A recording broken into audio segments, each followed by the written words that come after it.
Bismillah,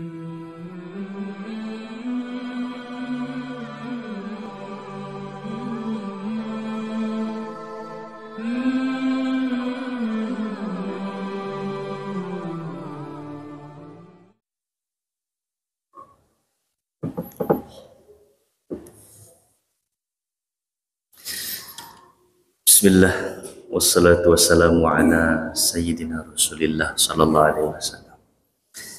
Ilahi Allah anta maqsudi wa ridhaka matlubi. Assalamualaikum warahmatullahi wabarakatuh.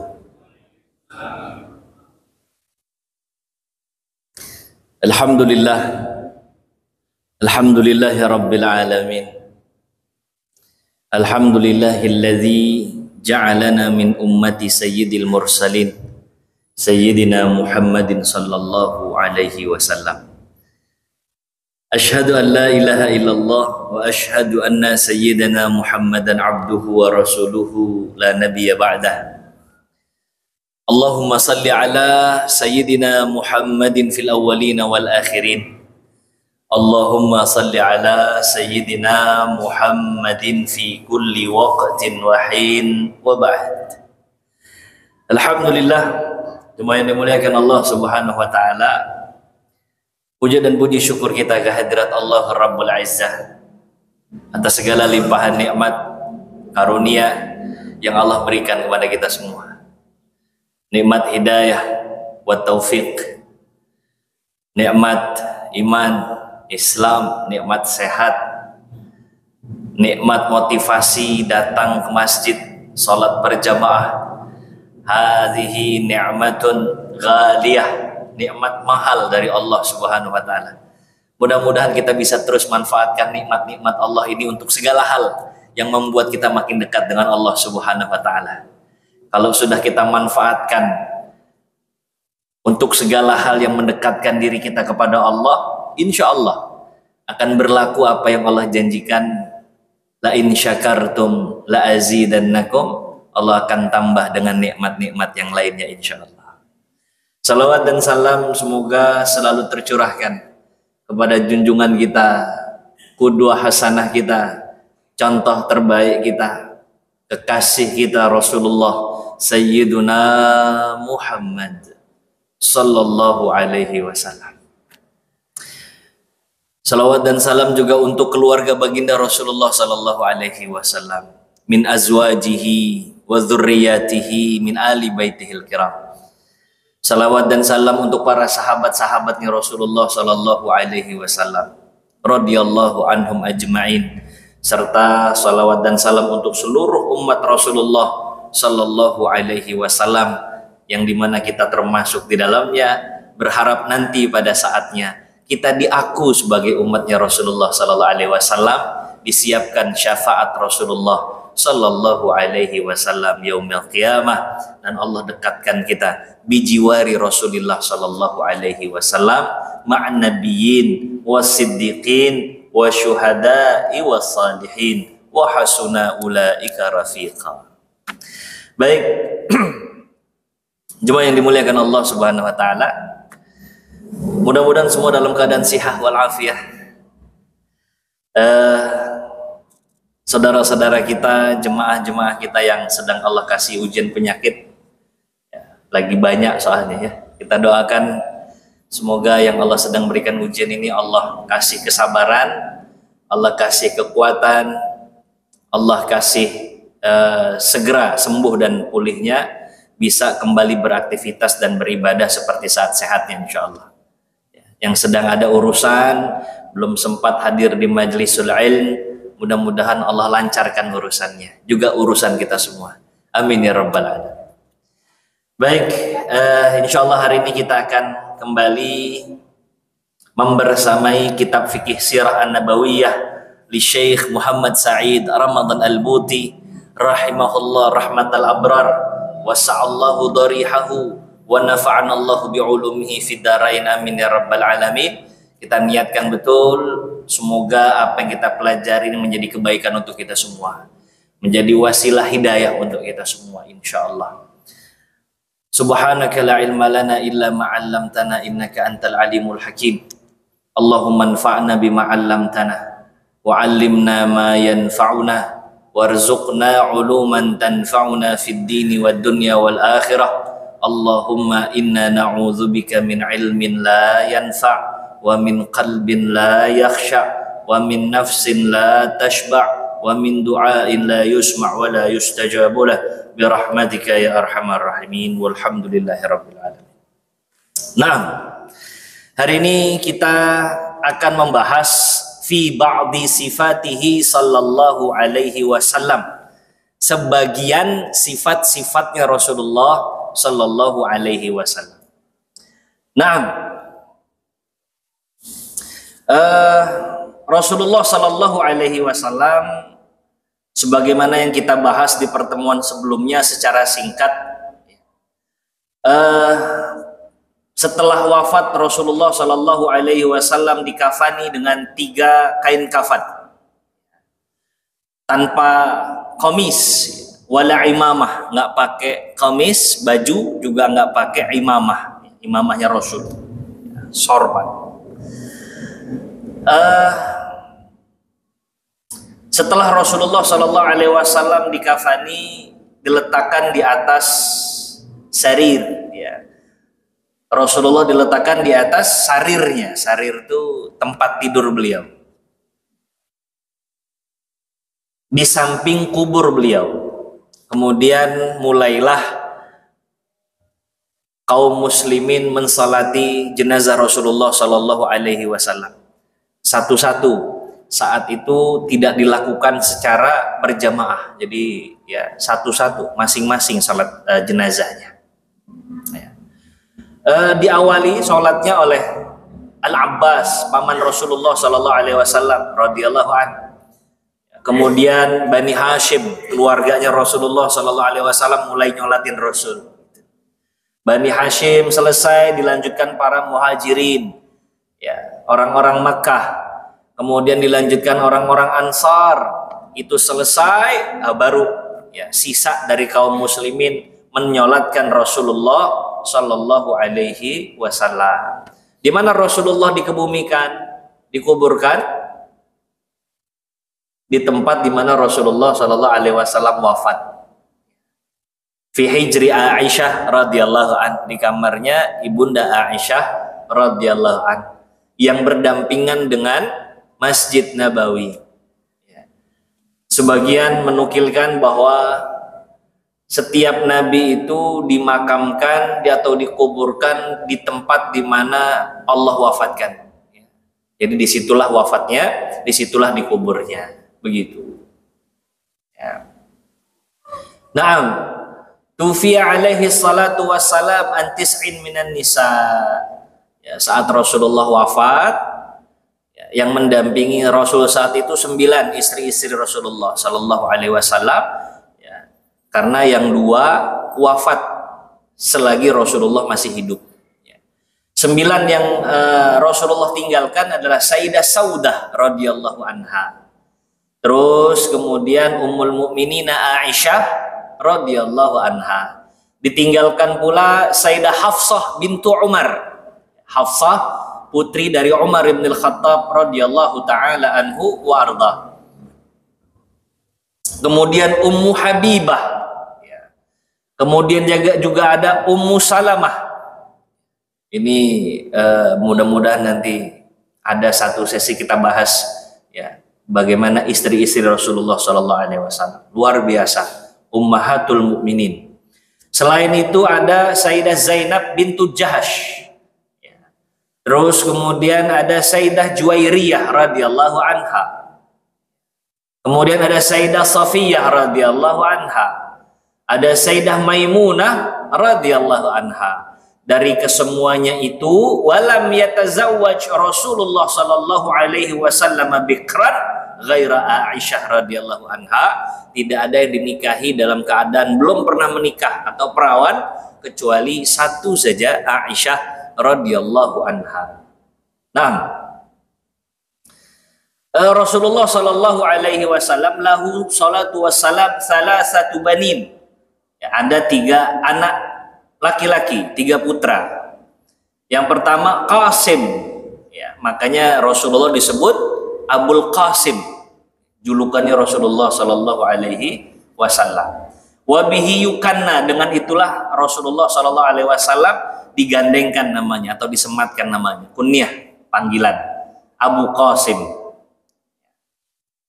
Yang lahir wulida qablan nubuwah wa tufiya huwa ibnu sintain, lahirnya sebelum Rasulullah Sallallahu Alaihi Wasallam diutus menjadi nabi. Ya, wafat pada saat usia kurang lebih 2 tahun lah gitu. Terus kemudian putra Rasulullah yang lain Abdullah, atau juga seringkali disebut At-Tayyib atau At-Tahir, yang baik, yang suci. Ya. Wulida ba'dan nubuwah, Abdullah ini lahirnya setelah kenabian Rasulullah Sallallahu Alaihi Wasallam. Ya. Semua anak Nabi wafat saat masih kecil. Kemudian putra ketiga Rasulullah siapa? Ibrahim. Ibrahim alaihi salam. Ibrahim alaihi salam radhiyallahu an. Rasulullah menamakan Ibrahim, disematkan kepada Abul Anbiya, kakeknya. Siapa? Ibrahim alaihi salam. Di Rasulullah menamakan dengan nama kakeknya Ibrahim. Ulida bil Madinah, yang ini lahirnya di Madinah. Tahun ke-8 setelah hijrahnya Nabi Shallallahu Alaihi Wasallam. Matinya, wafatnya kurang lebih 2 tahun setelah itu. Ya, jadi masih di umur 2 tahun. Ini yang saat Ibrahim wafat di pangkuan Rasulullah Shallallahu Alaihi Wasallam, Rasulullah nangis gitu ya. Jadi kalau kita ditinggalkan orang yang kita cintai, tidak apa-apa, kita keluar air mata, sedih, itu manusiawi. Yang tidak boleh apa? Meratapi, ya, atau disebut dengan niyahah, itu yang nggak boleh.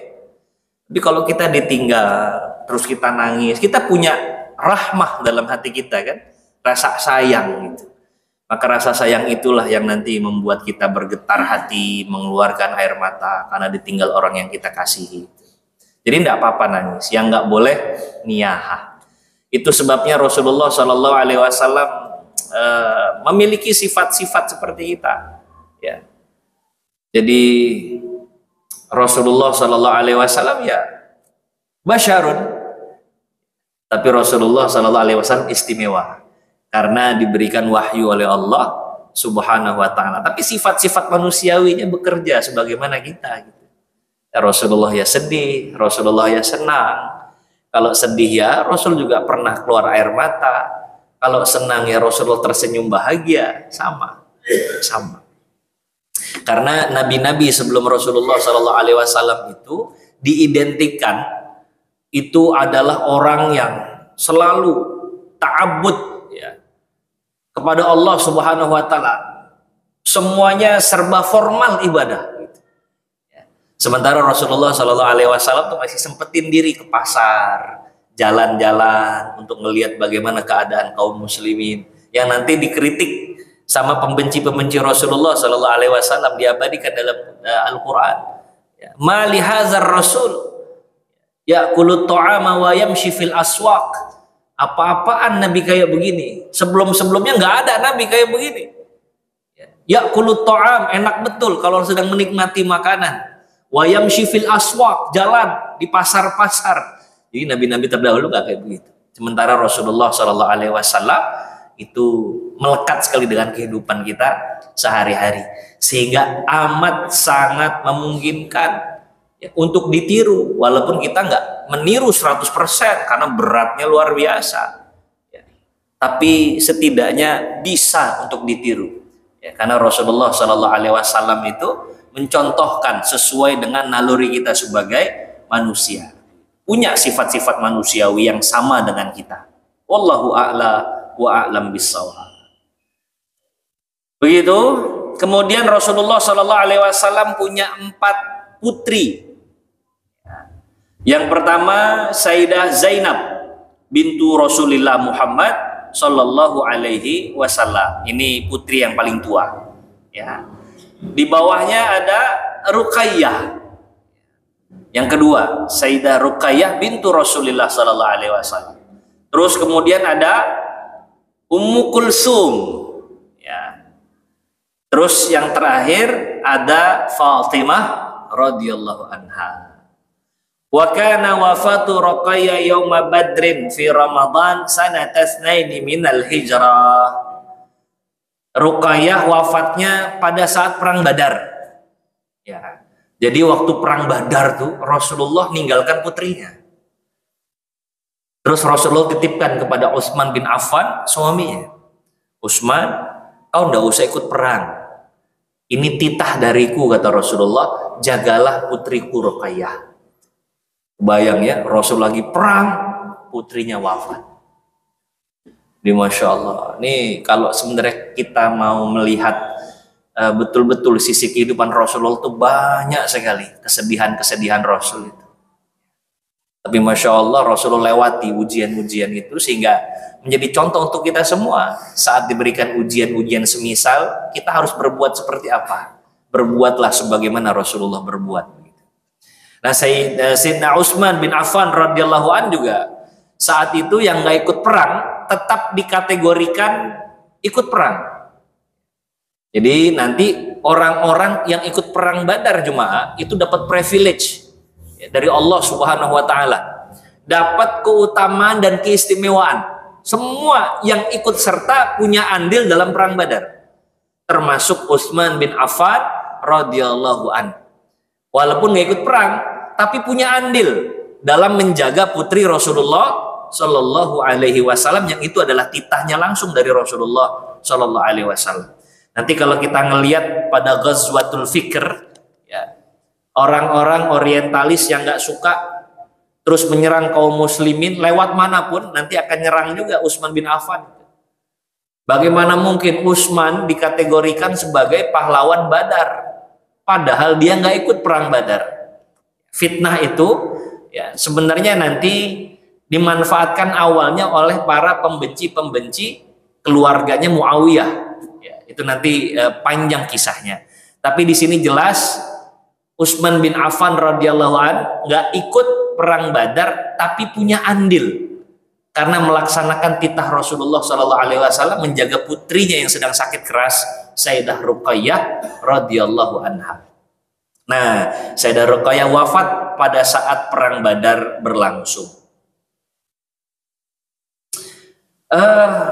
Sementara Ummu Kulsum, karena Sayyidah Ruqayyah wafat, setelah itu Rasulullah kembali menikahkan Utsman bin Affan radhiyallahu anhu dengan putri yang lain. Yakni Ummu Kulsum radhiyallahu anha. Itu kenapa Utsman bin Affan julukannya Zunnurain, yang memiliki dua cahaya. Udah dinikahkan dua putri sama Rasulullah, orang Syiah masih menyerang Sayyidina Utsman. Seolah-olah Rasulullah salah milih mantu. Sampai 2 kali dinikahkan oleh Rasulullah Sallallahu Alaihi Wasallam. Nah, kita kembali lagi ke sini. Ummu Kulsum wafat di bulan Sya'ban. Itu tahun ke-9 pasca hijrahnya Nabi Shallallahu Alaihi Wasallam. Ya. Keduanya, Ruqayyah dan Ummu Kulsum, adalah istri dari Utsman bin Affan radhiyallahu taala anhu wa arda. Ini sebagai tambahan maklumat saja. Sebelum menikah dengan Utsman bin Affan, kedua putri Rasulullah Sallallahu Alaihi Wasallam ini, Ruqayyah dan Ummu Kulsum radhiyallahu anhuma, itu menikah dengan putra-putranya Abu Lahab. Jadi sebelum nikah dengan Utsman, nikah dengan putra-putranya Abu Lahab. Ruqayyah radhiyallahu anha dinikahkan dengan Utbah. Nama asli Abu Lahab siapa? Ada yang tahu nggak? Hah? Nggak kenal. Abdul Uzza. Ya. Jadi yang pertama namanya Utbah, putra kedua namanya Utaibah. Ya. Itu dinikahkan Utbah dengan Ruqayyah radhiyallahu anha, Utaibah dengan Ummu Kulsum radhiyallahu anha. Saat itu Besannya Rasulullah Shallallahu Alaihi Wasallam Abu Lahab ini memang sering sekali mengganggu Rasulullah Shallallahu Alaihi Wasallam dalam mensyiarkan agama Islam. Buat onar terus. Ya. Ini selalu buat rusuh. Rasulullah dakwah, dia datang gitu. Terus teriak-teriak, bilang Muhammad ini nggak layak untuk mensyiarkan agamanya. Padahal besanan, ya, besanan. Sehingga Rasulullah Shallallahu Alaihi Wasallam pernah satu waktu ngumpulin kaumnya, Abu Lahab ikut campur di situ. Disaksikan banyak orang, Abu Lahab itu misuh-misuh, ya, sumpah serapah.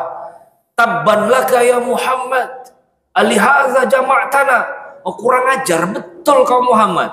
Cuman pengen dakwahin begini kalian kumpulkan kami. Orang kerjaan, kata Abu Lahab. Pokoknya kerjanya ganggu terus. Sehingga nanti turunlah surah Al-Lahab itu, ya, langsung dari Allah Subhanahu wa taala. Ya, a'udzubillahi minasyaitonir rajim. Tabbat yada abi lahab wa tab. Celaka ini. Kedua tangan Abu Lahab. Ma aghna anhu maluhu wa ma kasab. Sayasla naran dzata lahab wa imra'atuhu hammalatal hatab. Nggak cuma Abu Lahab ya, tapi istrinya juga hammalatal hatab, yang memegang ataupun yang membawa kayu bakar itu. Istrinya namanya Ummu Jamil. Dua-duanya ini tukang provokasi, provokator tulen. Abu Lahab provokasi Rasulullah, Ummu Jamil provokasi Khadijah radhiyallahu anha. Sampai turun ayat itu. Ketika turun surah Al-Lahab ini, itu Mekah geger.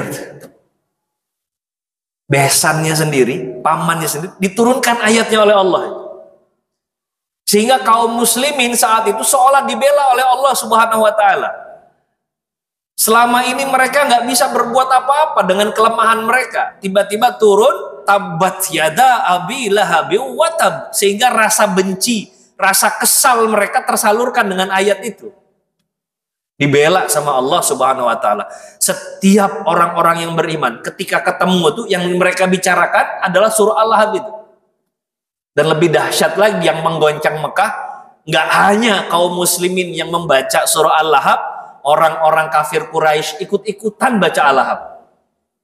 Mereka tahu informasi itu. Jadi kalau orang kafir dengan kafir Quraisy ketemu, kalian sudah dengar turun surah Al-Lahab, tabbat yada abi lahabi wa tab.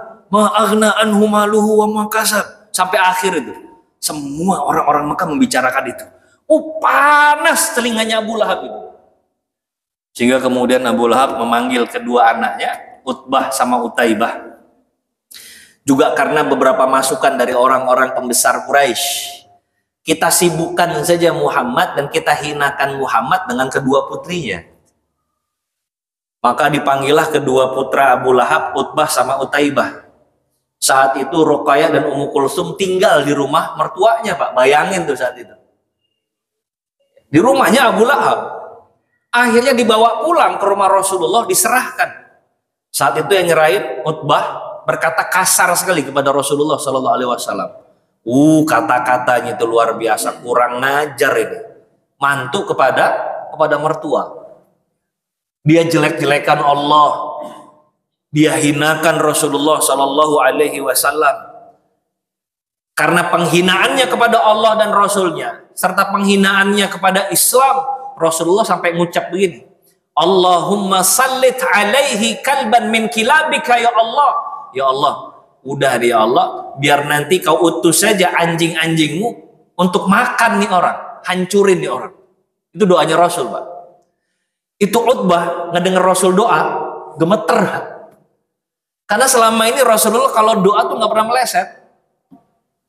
Maka Utbah pulang lapor sama Abu Lahab.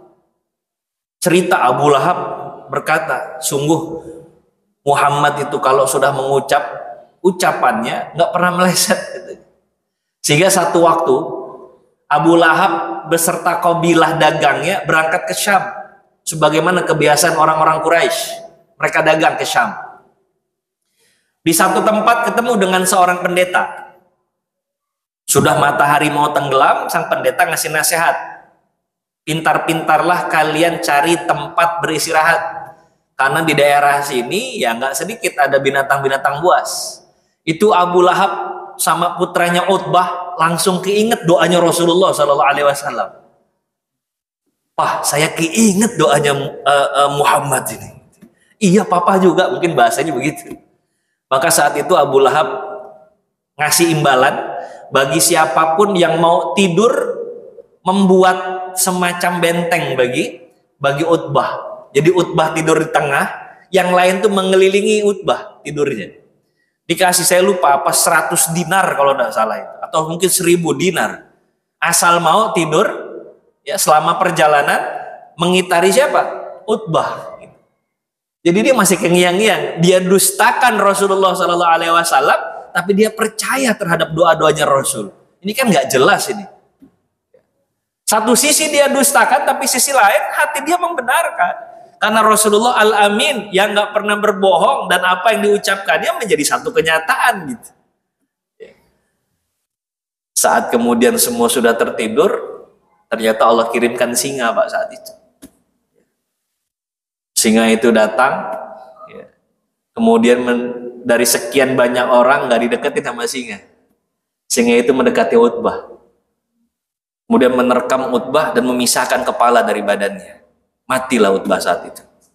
Dari doa Rasulullah Sallallahu Alaihi Wasallam, Allahumma sallit alaihi kalban min kilabika ya Allah. Begitu Pak. Masya Allah. Nah itu kisahnya Abu Lahab. Ya.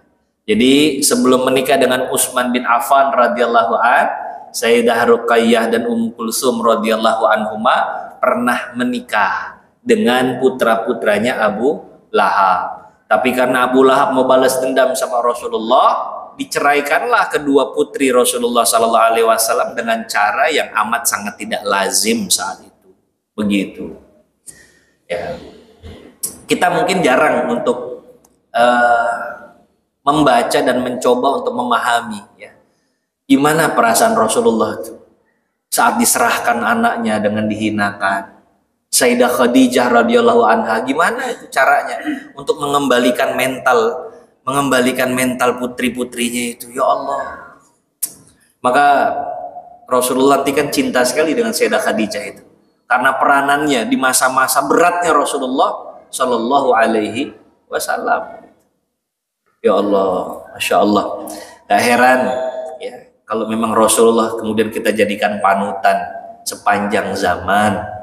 Masya Allah. Allahumma salli ala Sayyidina Muhammad. Nah, di antara sifat-sifat Rasulullah Sallallahu Alaihi Wasallam, kana Sallallahu Alaihi Wasallam ajwadun nas, wa kana ajwadu ma yakunu fi Ramadan. Jadi Rasulullah ini orang yang amat sangat dermawan. Apalagi kalau sudah datang bulan Ramadan. Kalau bahasa hadisnya itu karihil mursalah, kayak angin yang berhembus. Gak ada habisnya, terus saja Rasulullah sedekah. Apa yang di tangan Rasul, gak lama-lama dia genggam, dia segerakan untuk berikan kepada yang lebih membutuhkan. Hakaza Rasulullah Sallallahu Alaihi Wasallam. Pokoknya kalau udah urusan berbagi, Rasul sudah the rising star-nya. Gak ada yang melebihi Rasulullah Sallallahu Alaihi Wasallam. Bahkan ada ahlu sufah yang kalau nggak salah pernah Al-Fakir ceritakan itu. Ahlu sufah tinggalnya di belakang Masjid Nabawi, versi yang dulu. Jadi Masjid Nabawinya itu ya mungkin hanya sebesar raudhah saja. Nah di belakangnya ada tempat tinggal ahlu sufah, sahabat-sahabat Nabi yang memang nggak punya pekerjaan tetap di situ. Sehingga Rasulullah Shallallahu Alaihi Wasallam kalau dapat makanan misalnya, dapat hadiah, ya itu Rasul selalu berbagi. Jadi Rasul tuh nggak pernah ngerasa kenyang sendiri dalam rumah. Selalu Rasulullah berbagi kepada ahlu sufah. Dan Rasul nggak menerima sedekah ya. Rasul nggak boleh menerima sedekah, zakat nggak boleh. Rasul hanya menerima hadiah saja. Gitu. Kalau ada yang ngasih hadiah, pasti Rasulullah dahulukan untuk membagi kepada ahlu sufa. Nilai-nilai begini Pak yang sebenarnya kita mesti tiru dari Rasulullah Sallallahu Alaihi Wasallam dan butuh pembiasaan gitu supaya nggak cuma sekedar kisah cerita kita kagum selesai, enggak. Tapi kalau bisa tuh kita tiru itu. Ya mungkin nggak bisa seperti Rasulullah, tapi mungkin kan kalau kita melakukan 1/10-nya, 1/100 dari yang Rasulullah lakukan misalnya. Setiap kita dapat rezeki apapun misalnya, kita sisihkan 20.000 misalkan, ya dapat gajian, sisihkan 20.000 ya, mungkin itu nggak seberapa. Tapi membiasakan diri, dapat sesuatu dari Allah, berikan kepada yang lain. Dapat sesuatu, berikan yang lain. Itu di luar dari zakat yang sudah wajib tentu saja. Ya. Pembiasaan inilah ya, yang kemudian menjadikan kita tabi', ya. Ittiba'an li sunnatin Nabi Muhammad Sallallahu Alaihi Wasallam, ngikutin sunnahnya Rasulullah Sallallahu Alaihi Wasallam. Makanya ada gerakan sedekah subuh, itu bagus tuh.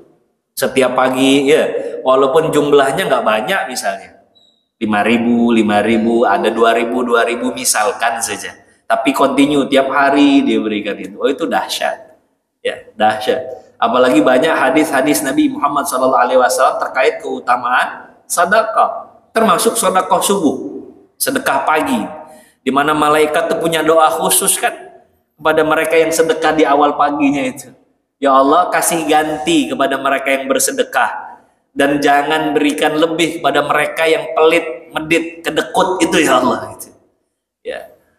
Jadi ini pembiasaan ya, yang harus kita tiru dari Rasulullah Sallallahu Alaihi Wasallam.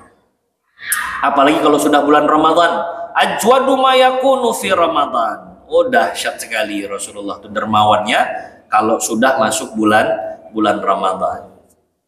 Wa kana ahsanuhum khalqan wa khuluqan. Rasulullah ini sebaik-baiknya fisik juga akhlak dan adab. Ya. Jadi kalau udah bicara fisik, Rasulullah sebaik-baiknya fisik. Rasulullah itu bisa nanti mudah-mudahan setelah ini selesai kita bisa mulai masuk itu ke Asy-Syama'il Al-Muhammadiyah. Ya, tentang bagaimana karakteristik fisiknya Rasulullah Sallallahu Alaihi Wasallam, kesehariannya Rasulullah Sallallahu Alaihi Wasallam, bagaimana cara berjalannya Rasulullah, bagaimana Rasul interaksi dengan sahabat-sahabatnya. Akhlaknya Nabi Masya Allah. Rasul sebagai seorang ayah, Rasul sebagai seorang pemimpin dalam pemerintahan, Rasulullah sebagai panglima perang. Itu Rasulullah adabnya udah nggak usah ditanya lagi sudah. Ya. Bagaimana Rasulullah memperlakukan Fatimah radhiyallahu anha? Luar biasa Pak. Adabnya Rasul, akhlaknya Rasul itu. Ya. Dia datang ke rumah anak dan menantunya, terus dibuat suasananya itu suasana yang amat sangat membahagiakan. Di saat-saat itu Rasulullah memberikan nasihat-nasihatnya. Itu mertua datang ke rumah mantu. Belum lagi Rasulullah Sallallahu Alaihi Wasallam sering kali menyambut Fatimah. Kalau Fatimah datang berkunjung ke rumah Rasulullah, dari depan pintu Rasulullah sambut itu. Itu akhlaknya Rasul. Jadi berbicara akhlak Nabi, udah.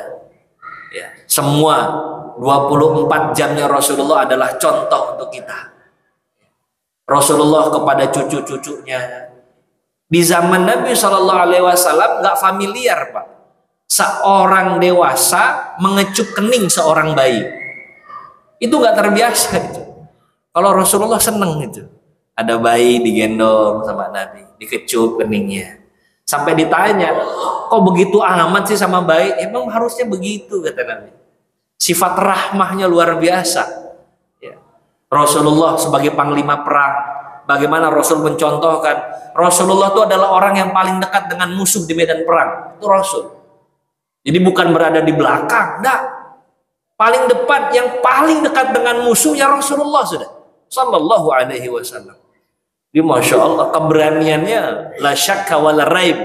Udah nggak perlu disangkal lagi sudah. Nyalinya besar sekali Rasulullah itu. Ya. Terus Rasulullah Sallallahu Alaihi Wasallam sebagai seorang sahabat, Oh, luar biasa. Ya, Rasulullah tahu bagaimana keadaan sahabatnya secara detail tuh Rasul tahu. Jadi satu demi satu Rasul tahu, oh sekarang keadaannya kayak begini. Bahkan sifat-sifatnya, kalau sahabat lagi begini, tandanya dia lagi begini. Itu saking perhatiannya dengan sahabat-sahabat Nabi.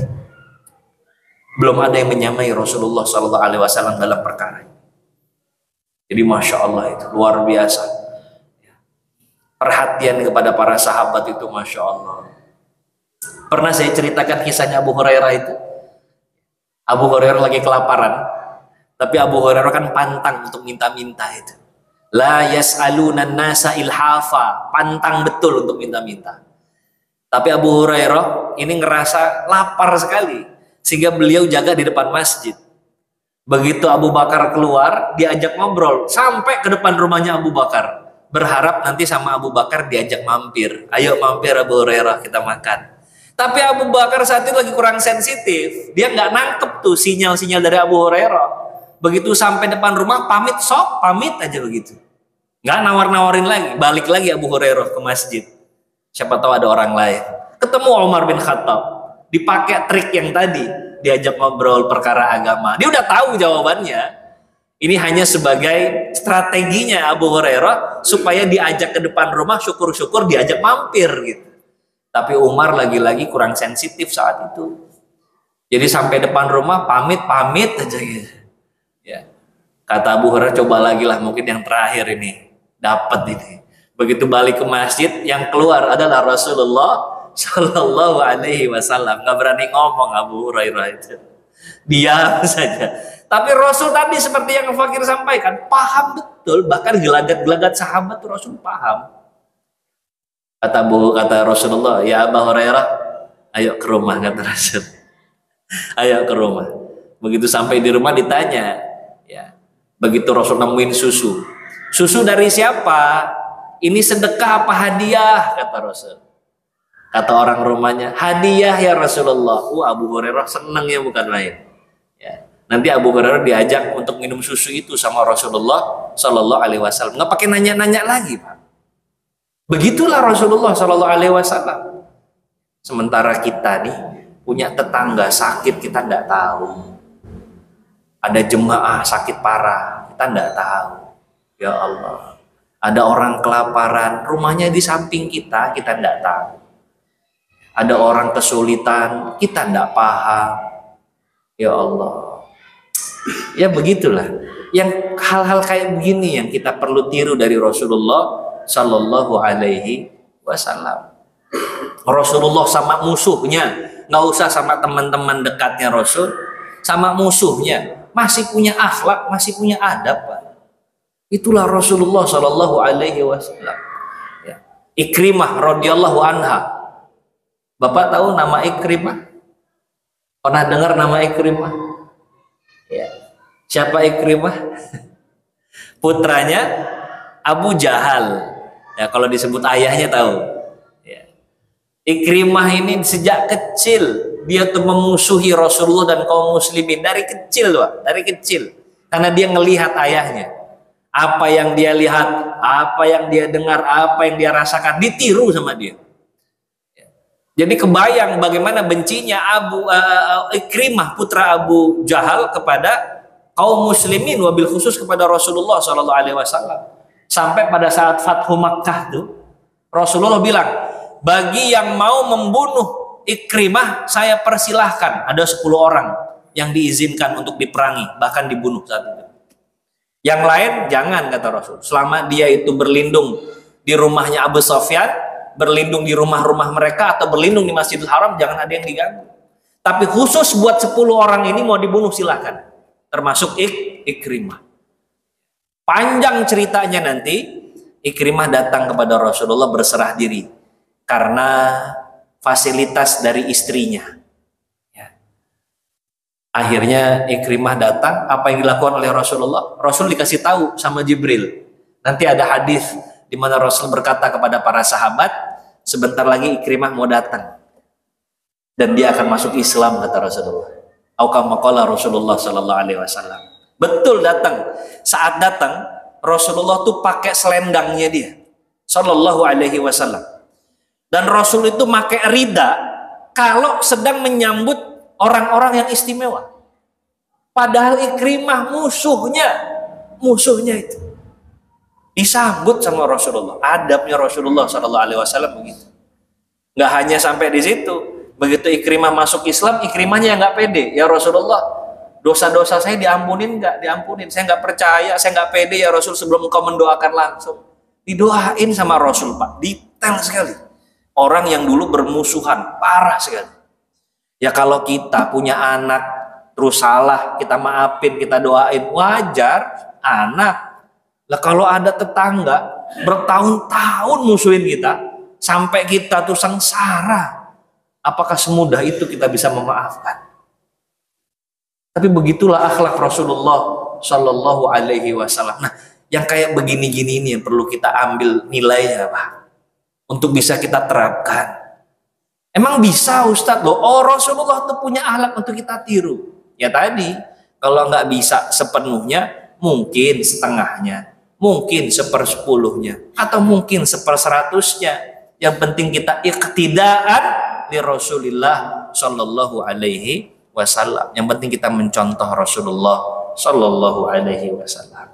Nah, masih ada beberapa lagi sifat-sifat Rasulullah Shallallahu Alaihi Wasallam dalam kitab fikih sirah ini yang insya Allah akan kita lanjutkan di pertemuan berikutnya. Semoga yang singkat ini menjadi pembelajaran baik untuk kita semua, menjadi keberkahan kita, dan mudah-mudahan bisa kita amalkan dalam kehidupan kita sehari-hari.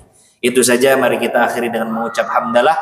Alhamdulillahirabbil alamin. Subhanakallahumma wa bihamdika asyhadu an la ilaha illa anta astaghfiruka wa atubu ilaik. Wassalamualaikum warahmatullahi wabarakatuh.